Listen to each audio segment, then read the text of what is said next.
know if any of y'all remember when we used to drive down Star Landing Road. In this modern era, we were driving down Star Landing Road under a one-lane underpass under a railroad. And we kept driving our school buses under that thing. It was an accident waiting to happen, but it was a $5 million deal.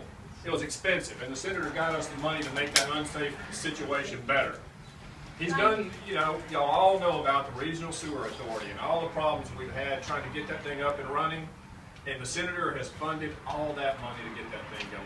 We would not have the economic development in this county that we have today without that sewer project. Senator, we really appreciate your help in that.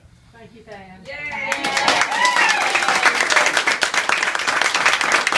of course, you know, I got a long list here, but y'all don't want to hear me talk about it. We'll let the senator talk about some of these things. But I do want to talk about 269 just for a minute. You know, I-69 is here.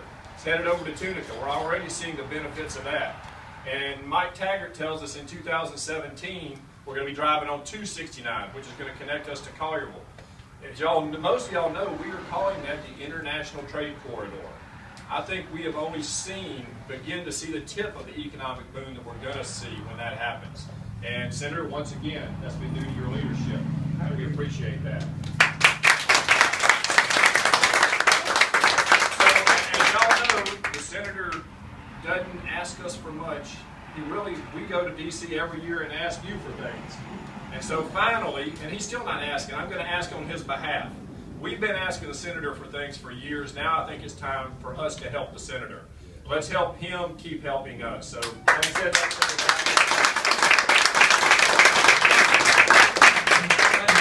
I'm so glad to be here with all of you to celebrate the opening of the campaign headquarters. It's not too late. People saying, well, you know, this is still a long way to the election. No. It's going to get here before you know it.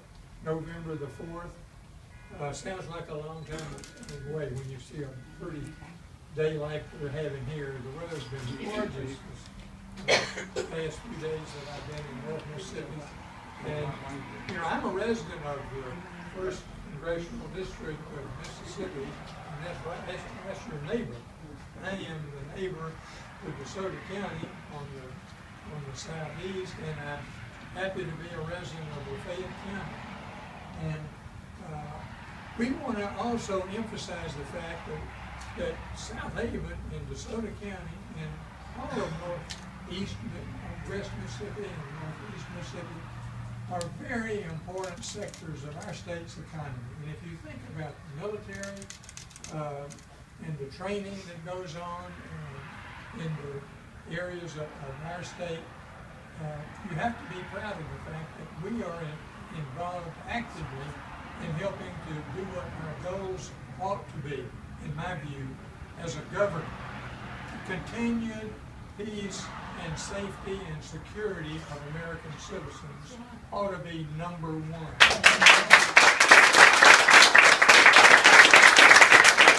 And we have people, I can look around and see them there as old as I am, which meant we graduated from high school when there was compulsory military service.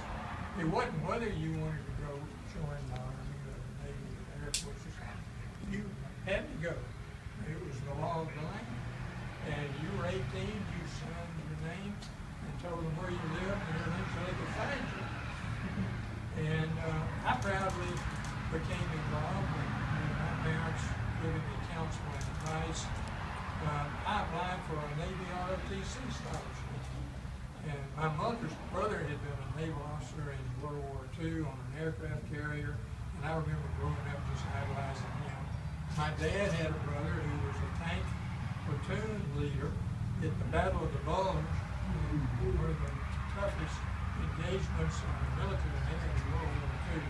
So I identified with him and thought the world of them, respected him and everything.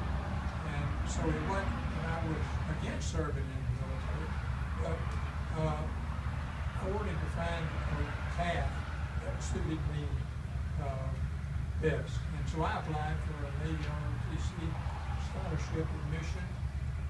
I was admitted. I didn't get the big scholarship that the super black guys got, but I got the also ran scholarship, which gives you opportunities to become a commissioned officer after you graduate. And I did. It was on a heavy cruiser out of Boston. cruising the Atlantic and South America. Anyway, I'm biased toward helping the military do their job and helping protect our country.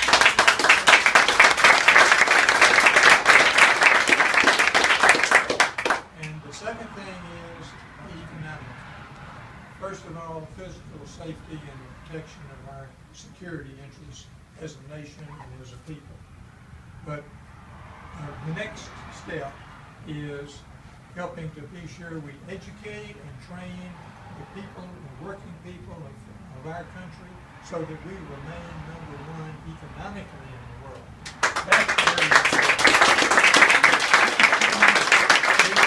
We are for good paying jobs, we're for people doing their share in the workplace and the workforce, and we are actively committed to helping our families and take care of our own families when we have economic problems.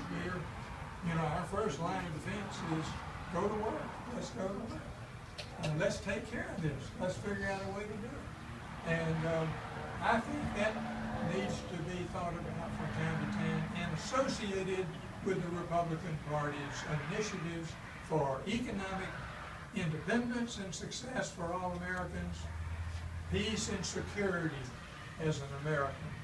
Those are our two principal planks, in my view, of our campaign for this next election, and that's what I intend to deliver as a member of the United States Senate, speaking for you, and I will do so vigorously and as effectively as I know how. So